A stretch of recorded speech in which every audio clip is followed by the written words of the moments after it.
Good evening. Welcome to Instructional Design for the Ground Up. Denise Cardona and I are going to talk about objectives tonight. And if you're an instructional designer, a subject matter expert, teacher, trainer, or manager of the function, this is your channel. We are here to support you and encourage you and to give you lessons now and then. And you give us lessons now and then, and we like that. So tonight, Denise, we've done this a couple of times. We're going to talk about behavioral objectives, and we're going to look at it from the perspective of if you have never written one before, here is how it might go. And in part two, which Miko has now decided he will not join us, and I'm really disappointed, Dr. Miko, Miko! but more so for Denise because we're going to look at some of Denise's objectives. And I know they're going to be perfect, but we're still going to do that.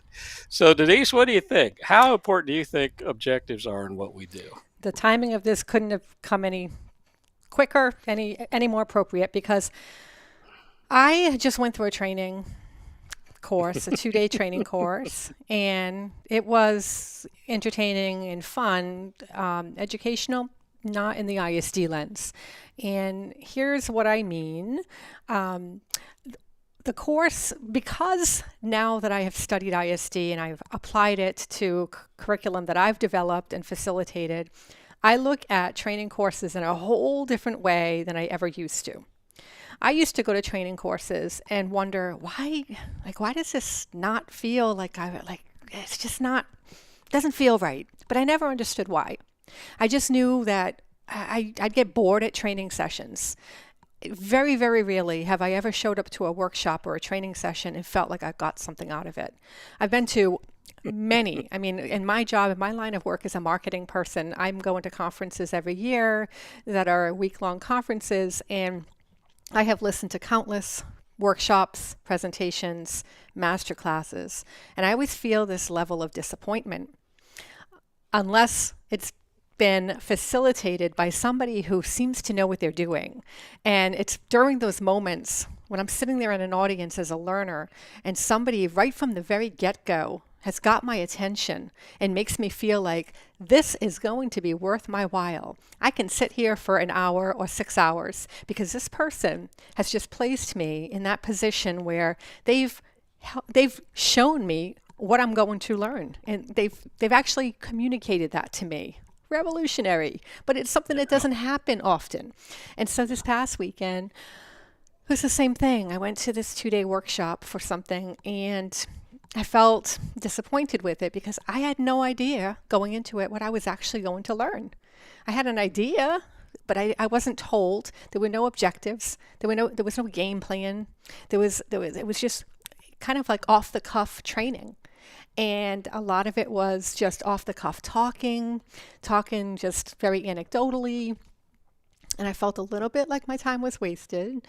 But at the same time, I went in there with the expectation that this wasn't going to be an ISD training class. Like it wasn't going to be trained, it wasn't going to be set up that way. So I went in there with that expectation. And I don't know if it's just because that I have this new ISD lens that makes me a super critical when I'm sitting as a learner in a class, but that's how I feel. And that's really why I feel like this conversation that we're going to have right now is critical for anybody who is going to consider designing, developing curriculum and facilitating it, whether it be a workshop, an hour-long presentation, a master class, an actual training course that's 6 hours, 8 hours, 1 week, whatever the actual end result is. It's important to look at it through the lens of what we're going to talk about today. Yep. And one thing people don't realize is being able to write a behavioral objective and do it the way that you should is one of the things that experienced designers look for when they go to hire and when they go to look at possibilities for people to work with. And it seems like a very simplistic kind of a thing to think about, but I can assure you it is a litmus test in this field. And if you can't write a decent objective, and there's no other reason, like your content or your populations are too skewed for you to be able to do it, which is something we talked about in other videos, that if you can't write it, it's not always because you can't write it. It's because maybe the stuff isn't right. Maybe there's not good performance agreement possibilities and other things. But just being able to write a simple objective. So if you're watching this and you've never written an objective, if you're just starting an instructional design, or if you're just poking around, seeing, well, maybe it's a pretty good field. I mean, there's hundreds of thousands of jobs. It Literally. pays. It literally. There's tens of thousands that they can't fill right now, that pay six figures. Many of them. And so, yeah, this is kind of the stuff that you want to know as part of the basics. So let's go through these slides and put yourself in the position of not actually having written an objective at this point. And let's see what you think. So there are many different formats for objectives. Some have 3 elements, some have 2. There's actually some that have 5 and 6. And I have always resonated into the 4 elements of audience, behavior, condition, and degree, because I think that gets you where you need to go in almost any situation, any combination of things we might be talking about. And certainly feel free to add or subtract, but what I wouldn't subtract from this is behavior, condition, and degree. If you want to leave something out, leave the audience statements out. But I think you really need to have the behaviors, Hmm. conditions, and degrees. So, audience, let's talk about this. This seems really simple, and a lot of times folks overlook this because there's an assumption that whoever you're talking to will know what the audience is. But from a design perspective, you have to know what the audience is, because if you don't, you can't continue designing a course or a project. You have to be able to define that audience. And it's not just for your use in objectives, but it's for you to be able to focus on what you're going to be working with. Who is that end user? Who is that individual that's going to leave this course having mastery in this content? So sometimes we're very specific about it. It could be a specific course name. So Education 943 student, or the onboarding student, or a lot of people just use student or learner here. But the point being, you have to be able to define this as an instructional designer. So audience is one of those things. It's almost a quality control check as you're writing objectives. But if you leave anything out, you can leave this one out, but I wouldn't recommend it. Behavior. This is really the heart of everything we do in behavioral objectives. It's hard to believe, right? So what is this learner going to be able to do at the end of this course? And you want to be very specific about this. And there's certain things that you want to think about. Specifically, can you define this behavior? What is this thing that they're going to be able to do? And you don't want anything that's ambiguous. You don't want anything that's not observable. So observable and measurable are the 2 things that you always want in behaviors and objectives. You need to be really sure about that. Unambiguous is, well, the learner will participate, or the learner will leave the session feeling better about, if you see any objectives like that and you're in that population, go immediately and get your money back. Um, if you're an Or your instructional favorite, designer, or your favorite. The learner will understand. yes, the learner will understand. If anybody can ever tell me how you know when a learner understands something, dinner's on me, because you can't do it. The observable and measurable to me is the most that thing, that right there is the spotlight on this whole behavior thing. And that is what that's what keeps me when I'm writing behavioral objectives. I ask, can I measure this? Can I measure this? Can I measure this? And Yeah, you're always yeah. in my head saying, can you measure this? Well, that's a good thing. But I mean, think about it. If you can't measure, why are you there? Then Hmm. you're participating in entertaining. You're at the circus, or you're at a movie, or you're somewhere else. And like your experience over the weekend, I'm sure that these people were very knowledgeable in what they were doing. What they didn't have was the skill to frame the experience in a professional way.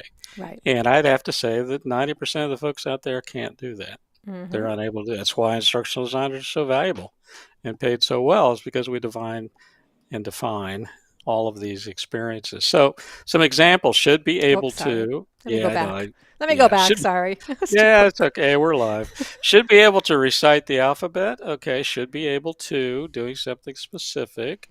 We could even make that more specific by saying the English language alphabet, Hmm. because we didn't Japanese or something else, it'd be many more levels.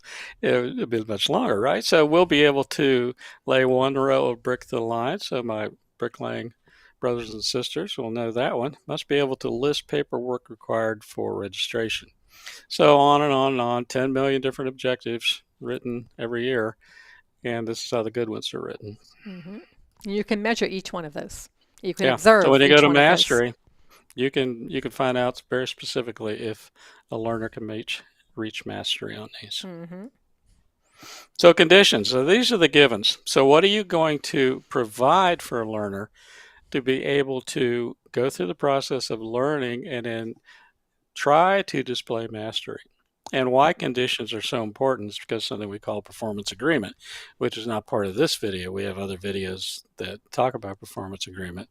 But the notion is if you don't give learners what they need to be able to be successful and reach mastery, then there's no way that you could expect them to ever be able to do anything. So if it's a book, if it's watching a movie, if it's reading a chapter, if it's working with specific tools, whatever the givens are, you have to make sure that they appear both in your objective and in your evaluation task. And when they don't appear in both, then that's where you have a problem with performance agreement. And the examples are you learning something to actually assemble or use something, and in the evaluation, you're asked to talk about it or write a paragraph about it. That's where condition comes in. Because in that particular evaluation mode, you would just be given a pencil and paper, you'd write it out on a computer screen or make a discussion board post or something. So really think about conditions and make sure you're very inclusive about these too. What is every single thing that a learner is going to get in this course experience? Hmm. So degree, this is how well we expect someone to be able to do something. So many times we fall back to without error, at least once in 3 attempts, within 2 minutes, if you can put a time thing, if it's something you want them to do in a specific period of time. Part of your degree element can be a time element.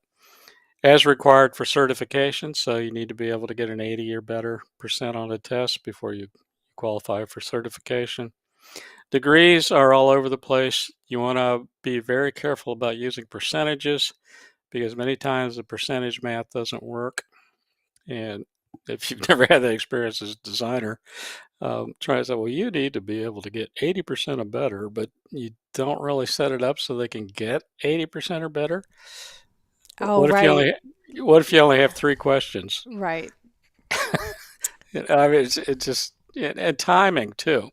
And the other thing about degree is you want to make sure that you are evaluating mastery on the most important element. So many times, novice designers come back and say, well, I want them to be able to do this in 5 minutes. And I'll say, well, you don't care how well they do it, as long as it's done in 5 minutes. Hmm. So think about that for a second. So CPR, you want to be able to revive the patient, or you just want them to do it for 5 minutes? Right. When on the 6th minute is when you would have revived them, if you. But they gave up at 5 because that's all they Yeah, needed to do. sorry, that's I passed. Next, let's go to intubation. I could do that in 5 minutes. Um, Yeah. so you got to watch if you use timing. Make sure it's part of something else. Should be able to Hmm. do something without error in 2 minutes or 5 minutes or an hour, whatever. Okay. So this is the usual format. It's not written ABCD. It's always written CABD. Don't ask. I have no answer for you. This is just the format in the field that we've always used. So that's it. And if you're writing these for the first time, play around with them. Look at these examples. If you want to get on and discuss it with us, I'll be happy to review, and Denise will be happy to review objectives if you want a second opinion on how you're doing with them. But here's some examples given a two-wheel bike and after demonstration. The first-time bike rider will be able to ride for at least 20 feet without assistance. So see where you're using a specific measure. This isn't time, but this is distance, but it has to be more than that. You could do it for 20 feet and then fall off the sidewalk or something. Think these Crack through. your head and it's, yeah. Yeah, and I all the time with safety stuff, I see a degree element without having to go to the hospital or without without third degree burns, or and I was like, no, I think you're kind of missing the point. So But spend a little time with your tree elements. for at least 20 feet without assistance is a good example of using a degree that is Yeah, yeah, valid. Okay. yeah, Hmm. yeah. Or you could even say a minute without falling, or something like that. Right, Okay. right. Yeah. I mean, even that, If you can because do it for a minute, then you've shown mastery right, because if you anybody can ride a bike and fall off at some point. exactly. But if you can demonstrate mastery for a minute, that's probably a reasonable demonstration. So these things have to be real, and they have to be something you can actually evaluate in Hmm. the real world. Because we always talk about on here, you should write objectives and you should provide courses that mimic as much as possible the real world that people will be doing these things in. So Yeah, absolutely.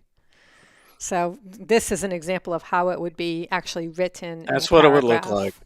That's what it would look like. Hmm. So we start with the givens, with your conditions, and we go through. So it's a little bit, it's not A, B, C, D, but that's the way to do it. So That's the way it is. More complex example.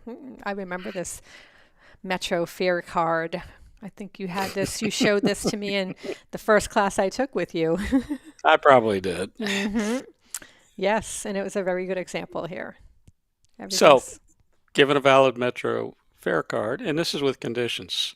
So many times designers will put conditions in that leave real problems for learners. So what if you're doing this and you take them to the metro station and they don't have valid metro cards? They're expired or there's not enough on them. I mean, that's just one example of 2 billion things that could go wrong with the conditions, and that's why we pay attention to them. Hmm. So I see this all the time with people with cell phones. So you do training on how to use a smartphone, but they don't have a smartphone that actually works. It's Or not so smart. no, no, it's a dumb smartphone and they can't do a thing on it. Or the one that really tickled me was 9/11 training. So there's a lot of need for 9/11 training for populations that don't speak English or have a hesitancy to use law enforcement in this country because of experiences in other environments and whatever. So almost every designer in the beginning will say, well, you have to call 911. And I said, now, wait a minute. If you've got 20 people calling 911 and this is a training exercise, you're most likely to see law enforcement outside your classroom or outside your home if you're doing it online because it's Hmm. not realistic. So this is where you have to say, given a what? Role play scenario or something like that. Yeah, so So think, you really have to spell it out. yeah, you gotta be Hmm. specific here because if you say call 911 and report a fire, Oh gosh. you Somebody will got take you literally and 20, yeah, somebody will report a fire. So yeah. be smart about this stuff. And my Okay, favorite list never of words. understand, never use understand, learn knowledge of successful. These are big bozo no-nos. Don't Hmm. even think about it. It's not Hmm. happening. Do not And even this, think about it. any designer will, if they hear any of these, will automatically tune you out. Hmm. If you go to a course as a designer and see understand, learn knowledge of, are successful in the objectives for the Yes. course, or will participate is the objective. Um, Yeah. Not good. and I've seen people in graduate level ISD programs that can't write objectives. And after they take my course and then they take somebody else's course, and I get an email that says, hmm, shouldn't these instructors be able to write objectives? I say, well, you need to go Well, higher than me, my friend. That wasn't my decision. And so this is not unique just to people that are learning this. This is across the board in academia and everywhere else. hmm. Uh, you got to take time to learn, do it right. Yeah. Well, all right, so this presentation was really helpful. It's always a good reinforcer. Whether you're an experienced designer who has done this for 10 years, going back to the basics with Yep. anything is so important and so critical. I think, especially when you've been in it for a long time and you've developed habits and routines, you Hmm. may miss some of those basics, and these really are the basics here, the building blocks of what makes great design, great courses. And so just reinforcing this to me has been super helpful.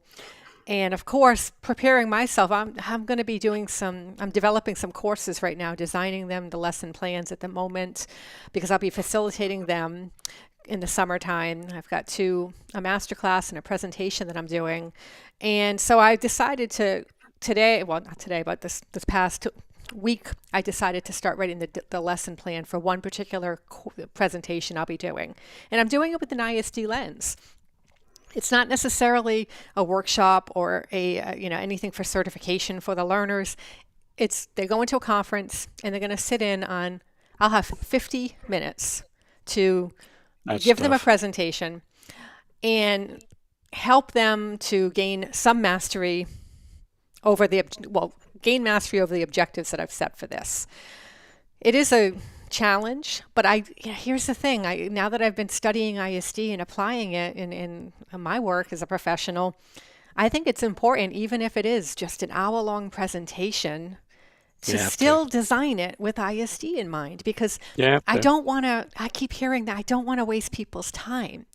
I want them to have something they can walk away with, some takeaway that will help them to do what it is that brought them to that presentation to learn. Yep. Well, they want to invest their time wisely, and it doesn't matter whether it's a conference setting or you're paying for tuition or Right. whatever. And I always equate it to respect for learners. We need to respect them enough to do a really great job. Absolutely. Because I mean, we've all sat in plenty of these workshops and courses, like I said in the beginning, and we felt like our time was wasted. We felt like we weren't Well, it was respected as wasted. learners. Yeah.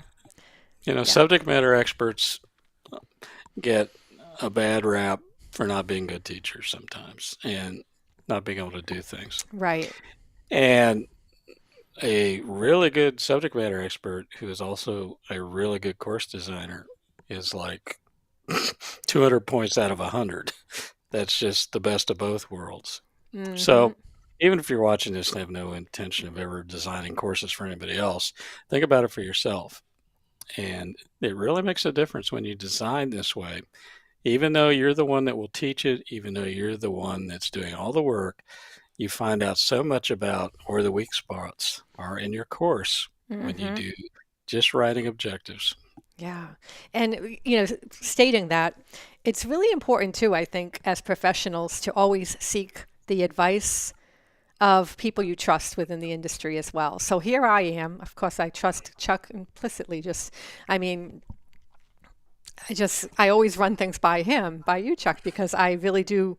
I crave that. I'm still learning. I'm always going to be a student of ISD, always. Even when I'm I 100 still years am. old, I'm going to be a student. I'm always going to Yeah. seek that feedback because no matter how much you've done this, you still have so much room for improvement. Hmm. And so here I am. I wanted to be able to share a behavioral objective that I have written for this particular course I'll be presenting at the conference in July. And I want to see what you think, and I want to see if I have nailed it or if I've completely missed the mark. Okay, let's I go. find it very, Come I on. find it very true. I'm Come just gonna on. segue into this by saying I found this very tricky because I have 50 minutes to teach something, very little time for any kind of application feedback sessions, although I did pad one in there. And there actually is no, end of course survey for it to test their ability. So I found that very challenging because I Hmm. didn't have a performance agreement evaluation to be able to look at the evaluation tasks. There are no evaluation tasks for this. So I find that very tricky. But that being said, I understand the limitations of that, but I still think it's important to be formal and be that way with writing these objectives, to be able to go in there and provide the best that you can given the limiting circumstances of it being a presentation. So now here's the thing. I did not put this on a slide. So I'm going to read this to you, and hopefully we can all deal with the the auditory version of this. So, given a presentation and a handout, the How to Make a Book Trailer learner will be able to gather the elements needed to create a 1-minute book trailer without error. I found that degree to be incredibly hard to write because I'm not evaluating them. So I don't know how I would actually be able to put that degree in So there. what's your behavior? What's your The behavior? behavior is to be able to gather the elements needed to create a 1-minute book trailer. I I think where gather might be more powerful is list. Okay, list. Thank you. Perfect. Because if you say gather, you have no assurance that they gathered what you wanted them to. Thank If you you. say list, Yes. then you have an opportunity for evaluation, even if it's self-evaluation. So let's go Yes. back and look at the list of things you came up with. Okay. And Mm-hmm. in your group, then your first application feedback is right there. Okay. The first of these is, and this is going to be the only application feedback I'm going to have them do. I'm going to actually have them take 5 to 10 minutes to do this. In less than 40 words, I'm going to get, first of all, let me also say that I'm going to be giving them, for this application feedback, I will give them a writing prompt. So it'll be something as simple as, a child discovered she had a hidden door in her basement. That's the writing prompt.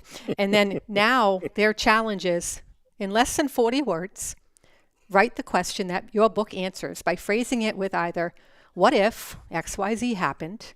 Or, remember when XYZ happened? Like having the reader actually recall this. Remember when XYZ happened in your life? What if XYZ had happened? What if this had happened as a result instead? So it's kind of like Okay, creating a book what's your trailer objective? is script What's your objective? to have them write in 40 words or less the question that the book will answer, that this writing Okay. prompt will answer.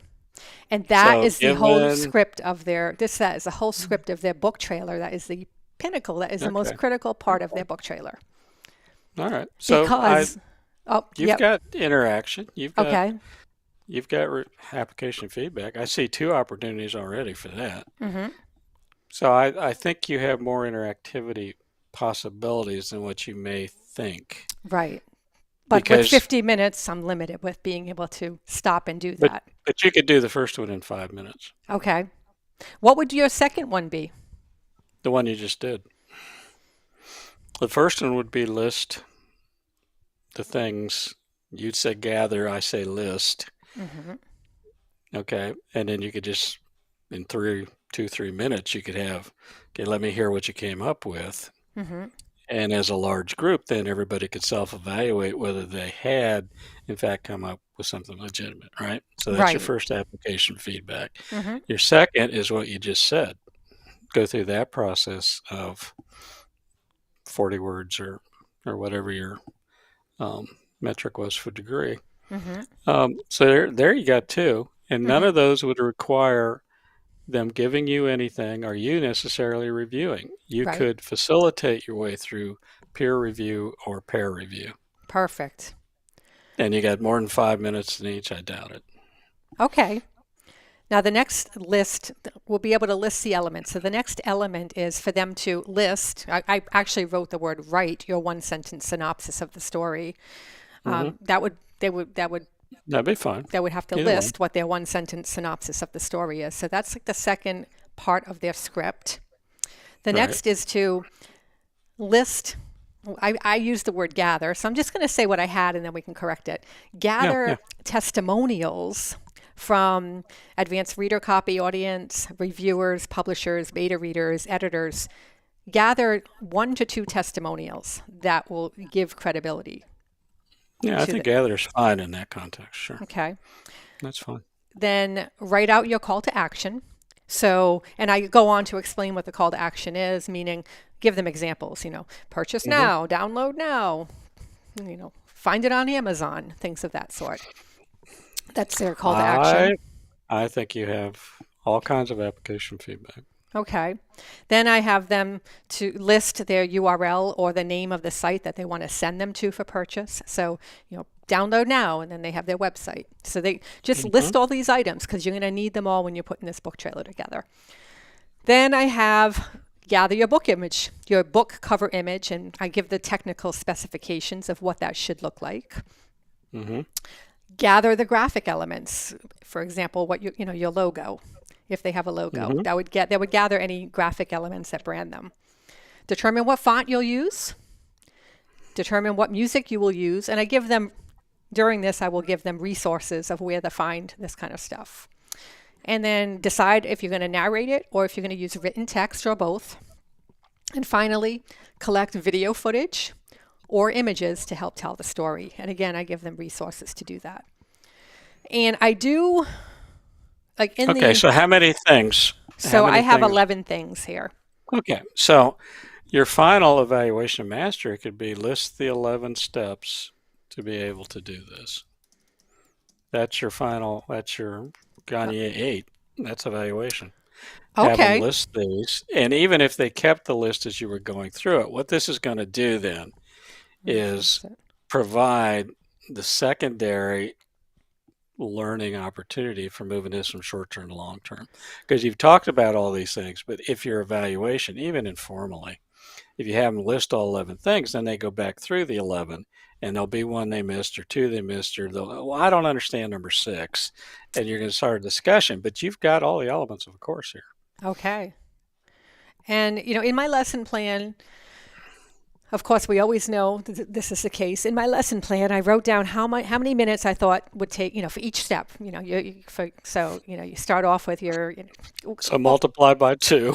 exactly, and direction, recall, content, closure, all of that stuff. I have like 1 minute for this, 5 minutes for this, and I But you can know. do it. I see no reason why you don't have a legitimate course here. Hmm. And what hangs people up is they think they have to do a formal quiz or they have to have something that the instructor is responsible for evaluating. And in large group settings like this, peer evaluation and self evaluation are legitimate forms of mastery review. Okay. So just think about it. If you ask them to go through that list of 11 things, they are going to self determine whether they remembered all those, wrote all those down, think those are appropriate, but in any case, they will be able to tell you what those 11 things are. Okay. And And that's then the point of it. and that kind of that would bring me to the summary part of the closure part is, and Hmm. here are the 11 things. Here are the And things that this you. is what this looks like when you put this all together. Show them the final product.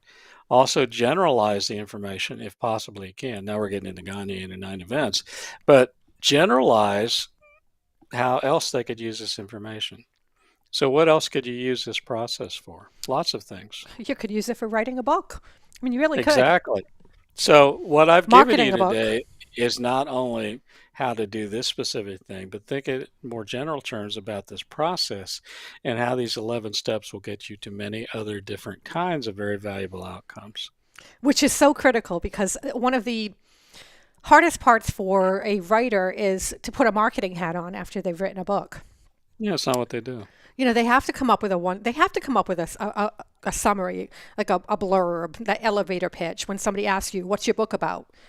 People Yeah, don't want you to go on and on. They want to hear one or two sentences. if This that. actually creates that it forces you to think through those Okay. critical elements to marketing a book. You need to, where am I going to send people to buy it? Should I have a website? Maybe I should have a website. It teaches them to think through Exactly. But what is the all of these larger, factors. what's the larger generalization of all this? It's getting them to a different level of professionalism. It's getting them to think about the system associated with what they're doing and how you can't just run through this and not hit all these points. So, no matter what you do from there, you've created the foundation for everything you teach them thereafter or Hmm. anyone else teaches them thereafter because you have the foundational logic points of following a system, making sure that you're inclusive on all these elements, making sure you've thought through each of these to the extent that they relate to each other. See, this is the generalization part of it. This is Gagne 9. So, what do we do with this information besides what you specifically did with it in this course? That is such a critical thing you just said because I forgot all about that. Yeah, I forgot about that's that. that's because it's your course. That's why no matter how good a designer you are, you should have someone look at your work. I always do.